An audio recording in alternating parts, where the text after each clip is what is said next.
Bom dia, boa tarde, boa noite, boa madrugada, boa qualquer hora que você esteja aqui me ouvindo. Meu nome é Abigail de Souza, você está no Rasa Lag Astrology.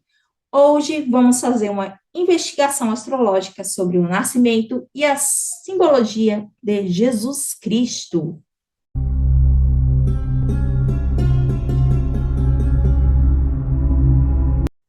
Jesus Cristo, uma análise astrológica por Rasa Lag Astrology.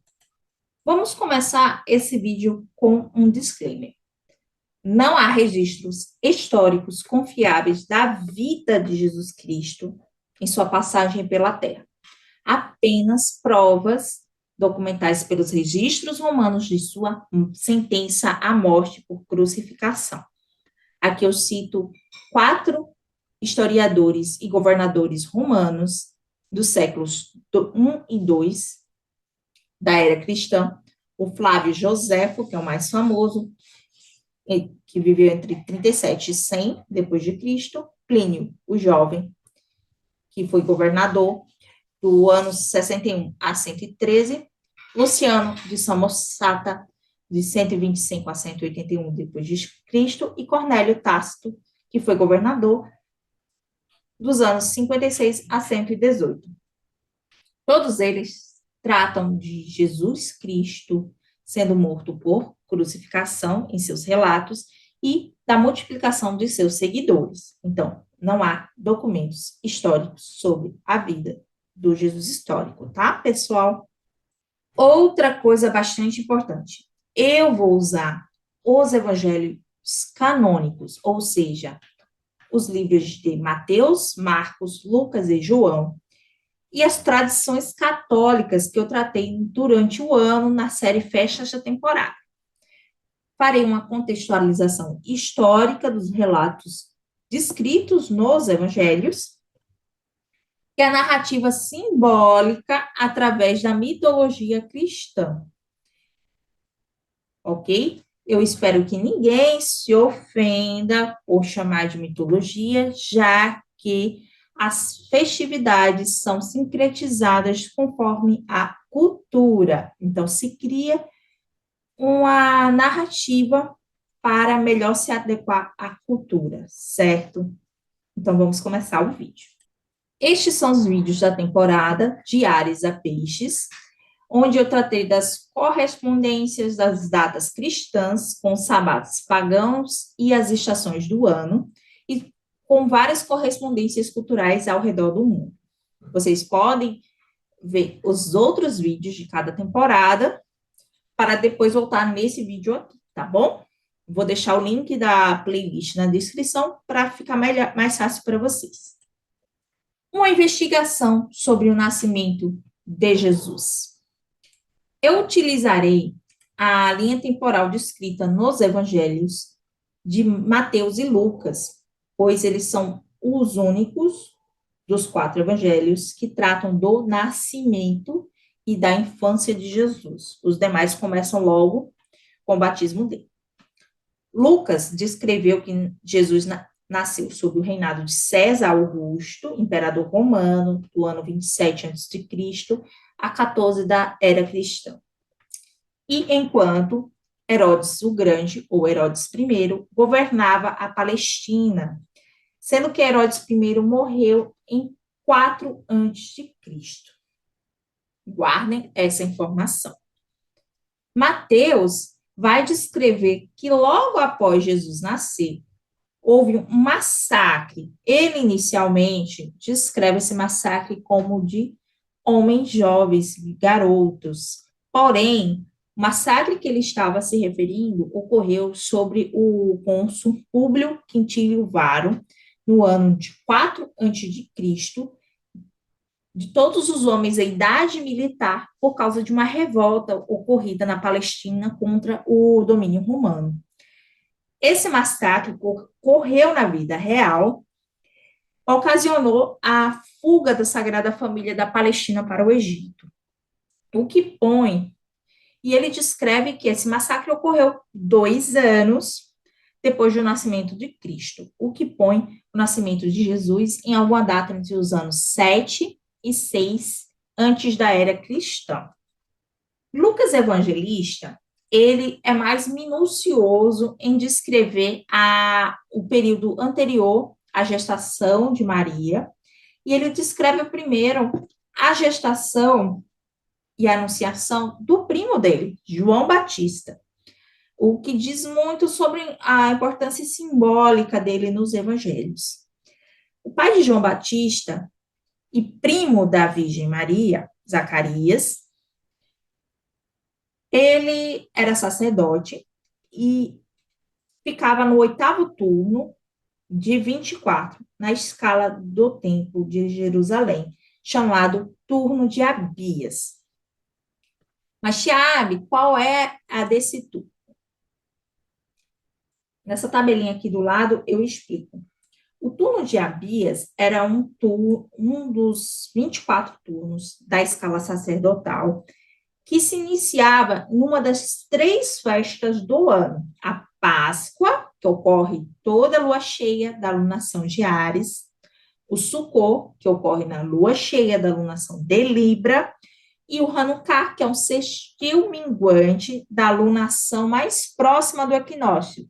Às vezes cai na lunação de Escorpião, outras na de Sagitário. Por que que isso ocorre? A escala sacerdotal dividiria o ano em um turno de 24, ou seja, 24 semanas, metade do ano. Aí mais 24, 48 semanas.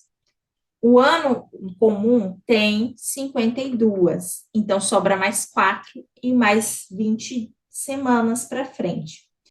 Entraria na próxima festa do ano seguinte, o que completaria um ciclo e meio de festas. O que acontece? Ele iniciou, digamos que o turno começou na Páscoa. A oitava semana de festa cairia no Shavuot, que é a leitura da Torá, e uma segunda chance para quem foi obrigado a trabalhar na Páscoa a servir-se dos alimentos da Páscoa. Depois do Shavuot, conta-se mais 26 semanas para ocorrer o Hanukkah. Aliás, se conta 19 semanas para ocorrer o Ano Novo Judaico, mais 7 para ocorrer o Hanukkah. O Hanukkah é uma festa que ocorre durante o final do ano e também ocorrem migrações. As pessoas vão para a casa de suas famílias para comemorar. É uma festa de 8 dias. Depois do Hanukkah, conta-se mais 20 e poucas semanas e ocorre a Páscoa, mais 20 e poucas semanas o Sukkot de novo. Começando no Sukkot, oitava semana é o Hanukkah, mais 20 e poucas semanas seria o Shavuot, mais 20 e poucas semanas é o Ano Novo Judaico, e mais 20 e poucas semanas é a Páscoa.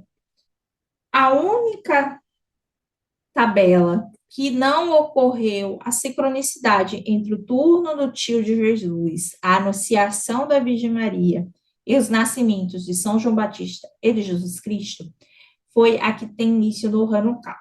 Então, eu a excluí previamente, já que ela não coincidia com as datas festivas mais longas. O evangelista Lucas continuou dizendo que Zacarias concebeu logo após seu turno, nessa parte roxinha aqui, e ficou recluso por 6 meses, porque ele teve um ataque quando ele foi anunciado que ele seria pai em idade avançada, ele ficou em choque durante sua presença no templo e ficou sem falar durante meses. Então, ele ficou sem receber visitas durante mais ou menos 6 meses, quando a Virgem Maria visitou ele e sua esposa, no sexto mês de gestação, o que pode ter passado 22 a 27 semanas, o que era a distância entre o Shavuot e o Hanukkah, ou entre o Hanukkah e o Shavuot do ano seguinte. Depois, Maria tendo visitado o casal, mais 3 meses, o que dá 13 semanas, João Batista nasceria. Ou seja, depois dessa partezinha azulzinha, 13 ou 17 semanas, viria essa parte dourada e João Batista nasceria, ou na Páscoa ou no Sukkot. Depois, contava-se 6 meses, já que a Virgem foi visitar a sua prima, faltando 3 meses para ela ter neném. Então, contou-se mais 6 meses após o nascimento do primo de Jesus. 6 meses é 27 semanas, o que é a distância da Páscoa e do Sukkot para a festa oposta. E Jesus nasceria e seria apresentado no turno sacerdotal do tio, aos 72 semanas desse ciclo.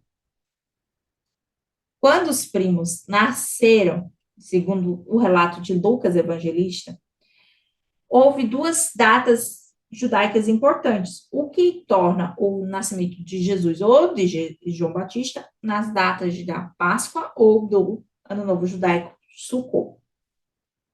Essa terceira hipótese colocaria Jesus como nascido na festa de Pentecostes, só que a festa do Shavuot, Pentecostes, dura apenas 3 dias, o que impossibilita de Jesus ter nascido e ter sido apresentado no templo durante um período de uma semana, porque a festa dura apenas 2 dias.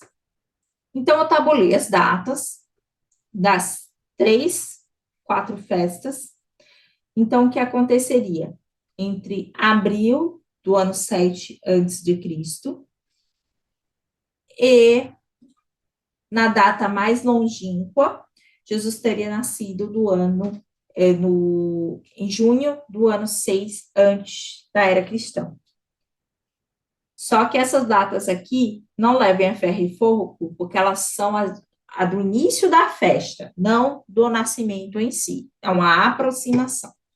Então, como as festas ocorrem em aspectos exatos entre a Lua e o Sol, eu calculei com base no trígono e na Lua cheia desses anos.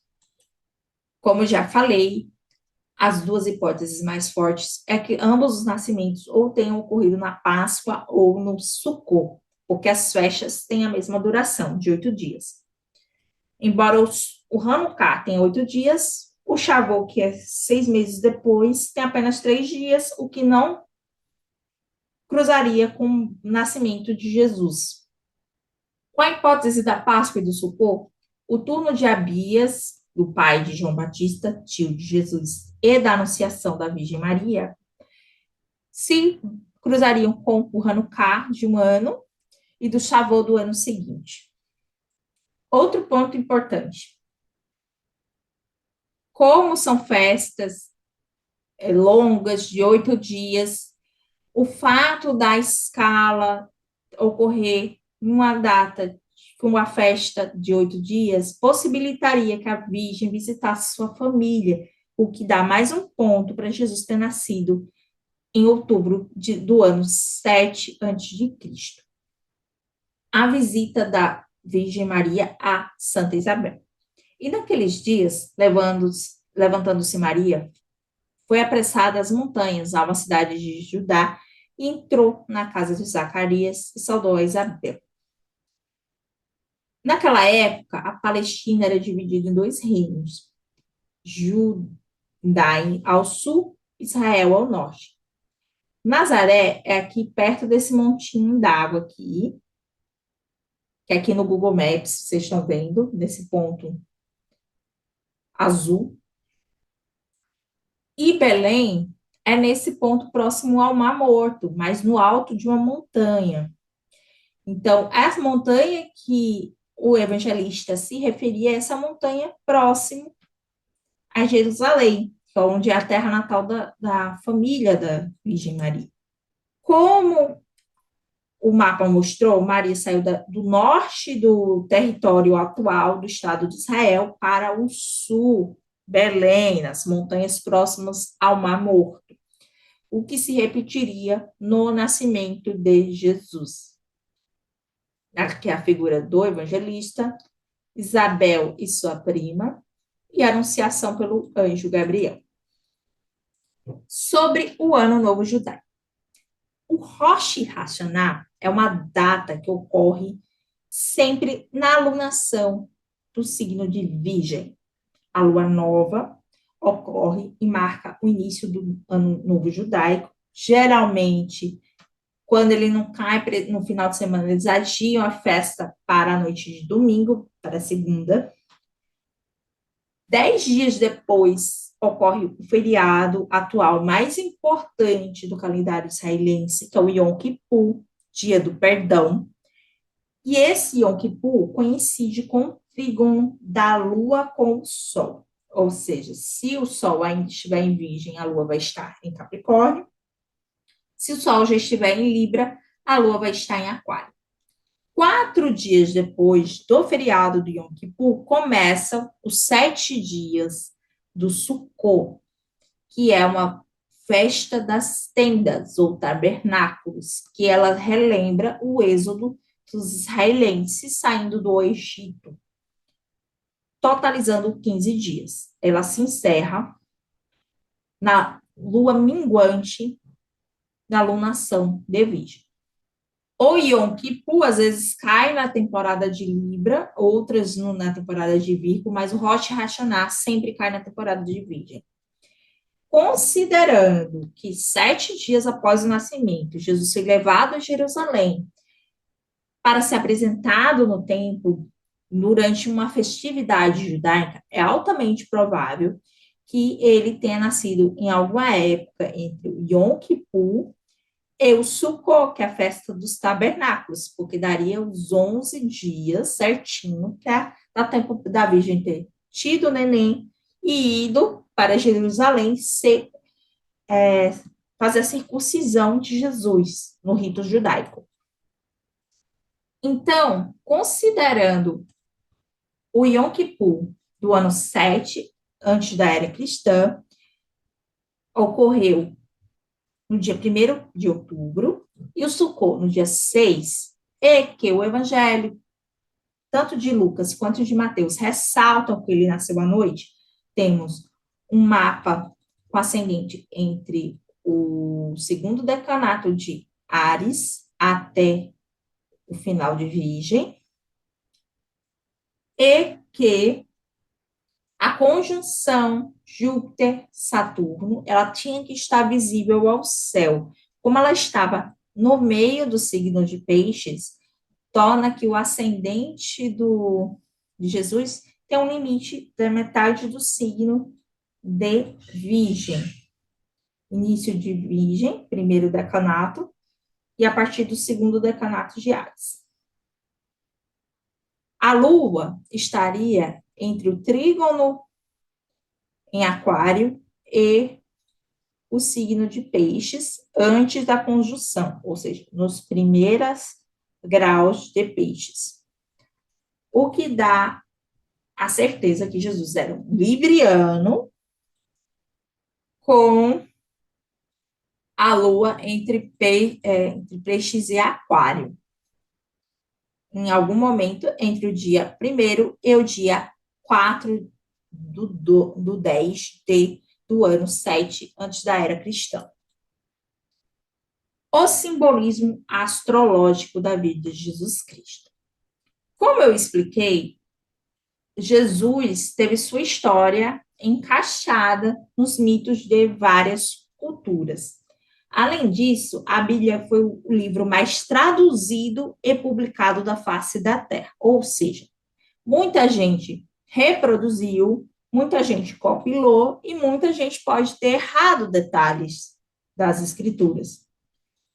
Mas a principal edição dos fatos ocorreu no Concílio de Nicéia, que foi uma reunião dos papas e padres que decidiu no século IV da era cristã qual história de Jesus ia ser contada para frente. Então, a história dele, como não há registros de sua vida, foi encaixada no sabá pagão. Então, na roda do ano, Jesus teria nascido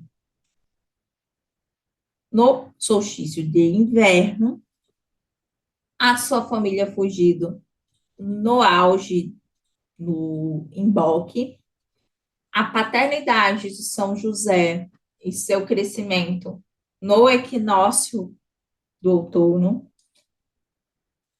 a, a sua iniciação e sua morte na Páscoa seria no Beltane, seu batismo e sua ressurreição ocorreriam junto do equinócio, no solstício de verão, no Lita, a sua iniciação dos mistérios da perfumaria, das coisas ancestrais, ocorreriam no Lamas, correspondente a Leão, aqui a Maria Madalena, e dos esbás Mabon e Samaim, eles estão vazios de significados da vida de Cristo. Aqui a Virgem Dolorosa e aqui é a festividade dos finados. João Batista, o abridor de caminhos. O evangelista Lucas, ele faz questão de descrever João Batista da seguinte forma: é tu, ó menino, serás chamado de profeta do Altíssimo, porque has de ante a face do Senhor a preparar seus caminhos. Ele é dito que ele vai abrir o caminho para que Jesus possa pregar, e ele é sempre descrito como um guri ou um hippie com roupas de couro e segurando ovelhas. Ovelhas é um símbolo do signo de Áries. Marcos, o evangelista, descrevia João Batista como um profeta que vivia no deserto, vestido de couro de camelo, comendo ervas e frutos do deserto e mel. Praticamente um hippie vegano. Aqui encontra-se a cena do batismo de Jesus e sua iniciação, e aqui a famosa cena que Salomé pediu a cabeça de São João Batista numa bandeja. Mercúrio e o cristianismo. Há uma polêmica entre astrólogos e católicos sobre a natureza de Jesus na astrologia. Por quê? Como eu disse, no Concílio de Nicéia, Jesus saiu de profeta para a divindade. Porém, quando a gente observa as datas que ocorreram, as conjunções de Júpiter com Saturno no ano 7 a.C., em ambas as ocasiões, a conjunção ocorreu na alunação de um signo regido por Mercúrio. Mercúrio é o planeta que representava profetas nas religiões antigas. Por que, Tiabe? Mercúrio era o único deus que poderia transitar entre o Olimpo e o mundo dos mortos. E também era o único deus que transmitia a mensagem dos homens aos deuses e vice-versa. Ao descrever Jesus e seus apóstolos como profetas, Mercúrio é um dos maiores sinais do cristianismo. Deixa eu voltar um pouquinho aqui. Quando vocês olham este mapinha aqui, vocês veem que Mercúrio está em anticia com a Lua, rege o meio do céu e o possível ascendente. Mercúrio, ao reger o meio do céu, ele simboliza o trânsito entre o mundo dos vivos e dos mortos e o papel duplo de julgador e salvador de Jesus Cristo para a humanidade. Quando a Lua está se aplicando crescendo a Júpiter e Saturno, ele é um sinal de sabedoria, o que fortalece mais essa tese que Jesus teria nascido no sul. Mas vamos adiante. Na última conjunção, da terceira do ano, quando eles voltam ao movimento direto, Saturno e Júpiter vão se encontrar dentro da lunação de Sagitário, indo com o ascendente bem próximo ao signo de Gêmeos novamente, reforçando a mensagem mercurial imutável dessa conjunção nesse ano do 7 a.C. Marte, a Virgem e a Serpente. A outra polêmica é por que Marte representaria o cristianismo em algumas culturas. Primeiro eu tenho que falar, voltar no tempo, quando a constelação de Virgem, Libra e Escorpião eram a mesma constelação. Elas formavam um grande conglomerado de estrelas que ia de metade de setembro até meados de dezembro. Como Jesus estava ascendendo, o Sol estava passando no meio da constelação de Virgem, a Virgem, as suas pernas chegam ao final, hoje, ao final do signo de Escorpião, mas antes elas chegavam até mais. E nos pés da Virgem encontra-se uma serpente. Que constelação é essa, Tiago? A constelação de Draco, o serpente, que é relacionado ao conhecimento do bem e do mal e à origem do pecado do mundo. Então, com esse simbolismo astronômico, é várias vezes representado a Virgem Maria pisando no dragão. Em que data esse pezinho da Virgem encontra a serpente? No final do signo de Escorpião, gente, que é regido por Marte. Outra coisa bem importante de vocês saberem. A serpente vem de culturas ao redor do Mediterrâneo. No mito de Hércules, um dos seus trabalhos era entrar no Jardim das Hespérides, que era o ponto mais oeste do continente conhecido, e pegar o pomo dourado, que era o pomo da discórdia. E ele enganou Atlas para conseguir entrar nesse jardim e conseguir a, a maçã. Em outros temas, ele troca o peso do mundo com Atlas e Atlas vai lá entregar para ele. Sendo que essa árvore é protegida pela serpente do bem e do mal. Outro mito grego trata-se da morte de Tifon, uma serpente que é filha dos deuses do submundo, que foi enviada por Hera para matar Apolo e Ártemis, sua irmã, os deuses do Sol e da Lua. Então, como castigo por ter matado a serpente, os deuses exigem que Apolo faça um templo no lugar que Tifon foi morta, e esse templo se tornaria o templo de Apolo, onde as sacerdotisas, chamadas pitonisas, pregavam o futuro das pessoas que iam consultar o oráculo. Ambos os trabalhos, tanto a vitória de Apolo quanto a vitória de Hércules, simbolizam a morte da religião anterior.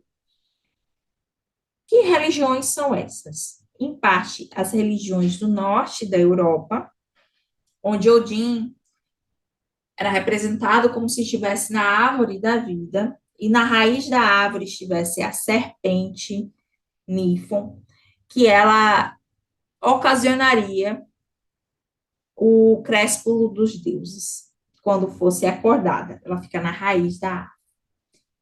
Enquanto na mitologia egípcia, como vocês viram na temporada de peixes, a deusa Remudete, que é a deusa da nutrição e da medicina egípcia, regente da realeza dos faraós, ela dava o nome às almas e a forma como você seria lembrado. Essa serpentezinha representava os mistérios iniciáticos egípcios. Então, quando a cristandade mata a serpente, mata o Egito, mata as religiões antigas, é representada a morte daquela cultura que realmente morreu. E representa também a vitória sobre o pecado, já que ao conhecer o que é certo e o que é errado, as pessoas tiveram como ser punidas por suas ações. Então, esse Marte é a cura do que causou a nossa morte. Seguindo adiante, como houve um sincretismo do nascimento de Jesus com os deuses solares, o seu nascimento foi empurrado do mês de outubro para o Solis Invicto, que a gente tratou nas festas de temporada de Capricórnio, onde a deusa invernal foi sincretizada com a Virgem Maria e ele dando a luz no solstício de inverno. Seguindo logo em diante, o relato do imaginário popular é que os reis magos chegaram logo após o nascimento. Não. Os próprios evangelhos reforçam que os reis magos chegaram 2 anos depois que Jesus nasceu e, ao passar em Jerusalém para tentar adorar o Cristo em Jerusalém, descobre, avisa um rei que ficou com medo de ser deposto e ocorre o massacre logo em seguida. Então, eles acharam Jesus por meio de astrocartografia, trazendo presentes aos deuses solares, que é ouro, um único metal que não se mistura, incenso de olíbano, que é uma essência sagrada no Oriente Médio, e mirra, que está no óleo de unção, usado até hoje em várias religiões. Mas, tia, como é que é esse rolê de astrocartografia e astrolocalização? Até hoje, nas ciências náuticas, em acampamentos de escoteiros, a gente aprende a orientar-se nos céus, nas estrelas que são visíveis ao norte ou ao sul do Equador, na posição da Lua, para a gente saber se a gente está no norte, no sul, leste, oeste, para saber se orientar. Então, eles pegavam essa conjunção, que eles calculavam anos antes, e faziam uma projeção no mapa que eles conheciam para fazer a localização da caravana. Essa conjunção Saturno e Júpiter passou 2 anos visíveis, desde o ano 8 a.C. até o início do ano 6. Então, chegou ao auge da conjunção, que ela chegou com a primeira conjunção em maio, retroagiram, voltaram a se juntar em outubro e depois em dezembro. Ela chegou ao auge da visibilidade em outubro. Este é o mapa de geolocalização. Eles saíram da Pérsia, mais ou menos aqui, uns 400 mil e poucos quilômetros, pegaram os camelinhos e foram aqui. Não existia GPS, gente. Eles olhavam o céu e iam atrás da estrelinha. E eles chegaram nessa região aqui, onde está passando Júpiter e Saturno. Então, eles ajustaram a rota e chegaram na cidade de Cafarnaum, próximo ao Mar da Galileia. Como eles avisaram o rei e logo depois teve essa revolta, os presentes dos reis magos foram úteis para que a Sagrada Família fugisse para o Egito. há uma discordância entre o registro histórico e o dos evangélicos. Por quê? Na história romana, a revolta que ocorreu, o massacre, ocorreu depois que Herodes morreu. Então, se eles fugiram do massacre, eles não precisavam esperar a morte de Herodes para ir voltar para a Palestina. Porém, é o que está escrito nos evangelhos. Mas, de todo caso, a infância de Jesus, ela é totalmente desconhecida, sendo que apenas no Evangelho de Lucas se cita que no Bar Mitzvah, que ocorre há aproximadamente 13 anos da criança, ele foi apresentado no templo durante a Páscoa. Então, o que que acontece? Dos 2 aos 13 não temos registro nenhum do Cristo. Entre os 12, o batismo ocorreu mais de 20 anos depois, também não temos registro. Ele some, só se sabe indiretamente nos relatos do Evangelho que ele foi criado em Nazaré, filho de Maria, com vários irmãos e primos da cidade. Cita-se que ele apareceu no templo aos 13 anos, sendo que nasceu 7 antes da era cristã, apareceu 6 anos depois, então 13, e o seu batismo ocorreu no ano 15 do reinado do imperador Tibério César, o que dá aproximadamente 29 da era cristã. Ou seja, somando a idade de 7 anos antes da era cristã, mais 29, ele iniciou seu apostolado aproximadamente 34, 35 anos. Aí a gente vai para a técnica da Tiabe, profecção.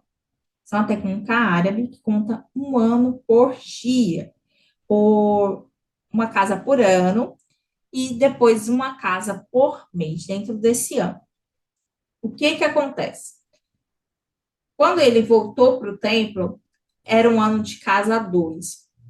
A casa 2, além de mostrar bens, aliados, a família de origem, ela mostra a iniciação dos mistérios da morte, porque você só recebe bens da sua família se alguém morrer, ou as tradições serão passadas a você.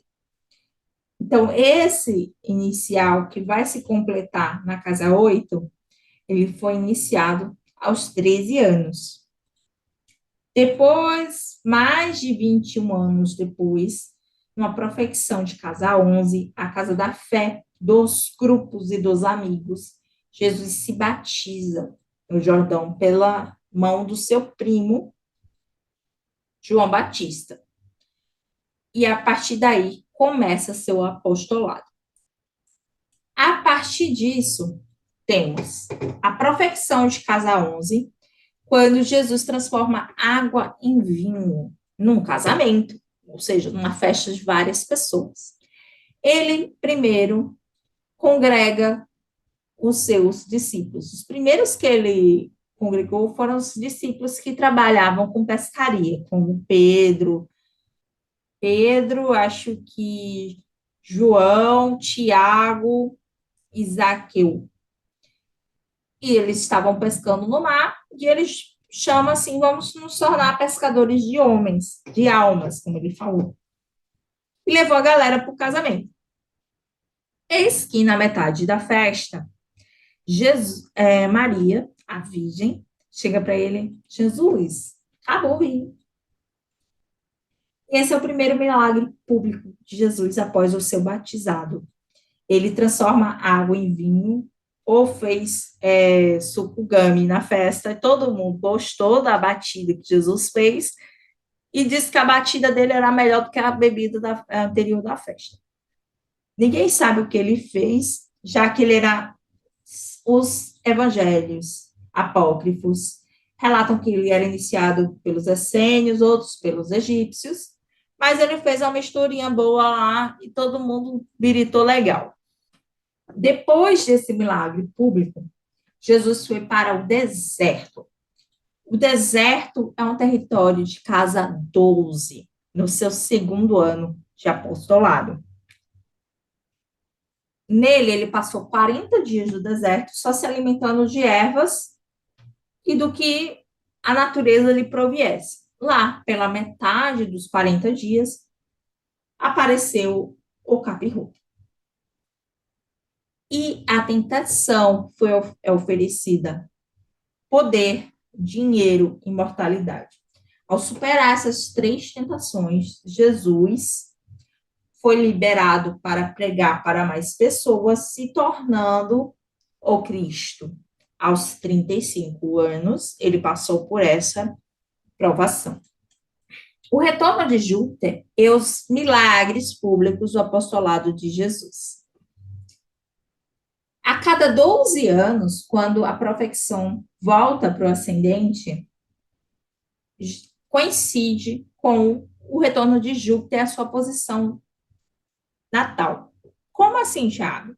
Seu Júpiter no mapa, ele demora 12 anos para dar uma volta completa no zodíaco. Então, quando essa técnica volta para a posição inicial, Júpiter também volta para a posição inicial dele. Então, Júpiter está relacionado à espiritualidade, à grandeza, às coisas boas da vida. Então, quando ele começou a fazer milagres, fazer cego andar, leproso se curar, cego ver, ele estava em uma profecção de casa 1, já que o verbo, Mercúrio, se fez carne, casa 1, e andou entre nós. Então, nesse ano de apostolado, a parte mais marcante foi o Sermão da Montanha e a transfiguração de Jesus. Num dos episódios que Jesus subiu a montanha com seus discípulos, ele se transfigurou em dois profetas. Apareceu Moisés e Elias perante os discípulos, e eles anotaram o que tinha que ser feito, e foi seguido nos outros anos de apostolado. Outra passagem famosa foi quando Jesus andou sobre as águas no mar da Galileia. Vamos continuar. O ano de casa 2. A fartura, o início do suplício até a ressurreição. O ano de casa 2 é o quarto ano de apostolado, que ele saiu da 11, passou pela tentação na 12, passou pela pregação, testemunho na casa 1, e agora ele vai se fazer presente na materialidade das pessoas. No início desse ano, houve dois milagres muito fortes relatados no Evangelho. A multiplicação, ou a bênção dos pães e dos peixes, onde eles dividiram comida e pão, e a pesca milagrosa, quando ele saiu para pescar com os discípulos, estavam numa noite ruim de peixe, e quando ele abençoou o mar, a rede se encheu tanto que quase derrubou o barco. No segundo mês desse relato, dentro do mesmo ano, ocorreu a ressurreição de Lázaro. Do caminho do submundo, vamos para o caminho da deusa. Ele visita duas irmãs, Marta e Maria, que eles tinham um irmão Lázaro. E ele estava muito enfermo e apagou. Há teorias extra-cristãs em que é dito que São Lázaro tinha entrado em coma e o pessoal enterrou ele vivo. Em outras teorias, que Jesus conseguiu ressuscitar ele dos mortos. Seja qual for sua crença, houve esse milagre de que quando Jesus chegou lá, ele levantou-se do túmulo e voltou a andar. Após esse milagre, já era muito próximo à semana da Páscoa. Então, ele foi para Betsa, na casa de Simão, e depois para Belém. Esse trecho do ano é o de casa 3 para o mês de casa 4, sim, terceiro mês do ano. Então, é dito que duas mulheres diferentes, outras, em um evangelho foi duas, e no evangelho de Mateus foi uma só. A quebrou um unguento de nardo na cabeça de Jesus, depois jogou o unguento no pé, fazendo a cerimônia conhecida como hierogamos. Esse também é a forma de embalsamento dos mortos do judaísmo. Ou seja, a mulher profetiza e viu que Jesus ia falecer. Tanto que Jesus recrimina os discípulos quando eles reclamam que a mulher usou o óleo mais caro para perfumar Jesus. Não, ela viu que eu estou para desencarnar. Então, esse encontro com sua própria raiz de terra natal e com a morte, a forma com que você será lembrado, é um tema de Casa 4. Ele estava bem próximo a Belém e iria começar seu martírio. E aqui começamos a Semana Santa e o seu significado. Como eu já expliquei na temporada de Ares, a Páscoa cristã começa com a lua crescente de Ares e vai até a sua lua cheia. A data de aparição e suplício de Jesus também coincidiu com o início da transição da era de Ares para Peixes. E o primeiro rito que ocorre é no domingo de Ramos, quando Jesus vai a Jerusalém, sai do seu esconderijo de Belém e desce para Jerusalém para pregar durante a Páscoa. Então, quando as pessoas descobrem que Jesus vai operar milagres, pregar na sinagoga na Páscoa, eles enchem a entrada de Jerusalém de ramos. E ele entra sob o lombo de um jumento, sendo homenageado pelos populares. No segundo dia, há o ritual de lavagem de pé, que é representado pela lua em virgem, que é o exercício da umidade e a preparação para o suplício. Também durante a lua em virgem, foi feita a última ceia de Jesus com os apóstolos, seus discípulos, que é um tema de casa 6. O terceiro ato da Páscoa é a transfiguração dentro do jardim de Getsemane. Com a lua já em Libra, ele vai para o jardim e reza para Deus, para afastar dele o cálice do que há por vir. Então, nessa lua, também há a traição de Judas e o início da Via Crucis, que é a via de suplício, que hoje chamamos de Via Combusta.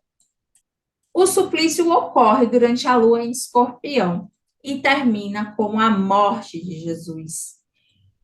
Durante 3 dias, entre a lua em Escorpião e a lua em Sagitário, há o sábado de Aleluia, a sexta-feira da Paixão, sábado de Aleluia e o domingo de Páscoa. Dentro da sexta até o domingo, os discípulos não sabiam que Jesus iria vencer a morte. Então, esse período de escuridão, ressurreição e silenciamento ocorrem durante a lua escorpião, na casa 8 do mar. E ele representa a vitória sobre a morte e a libertação do espírito sobre o corpo. No terceiro dia, após a sexta-feira da paixão, foi quando as Marias, Maria Madalena, a Virgem Maria e uma outra senhora, iriam preparar o corpo para levá-lo para sua terra natal. Eis que o túmulo estava vazio. na lua em Sagitário, que representa o encontro com os deuses e a vida eterna.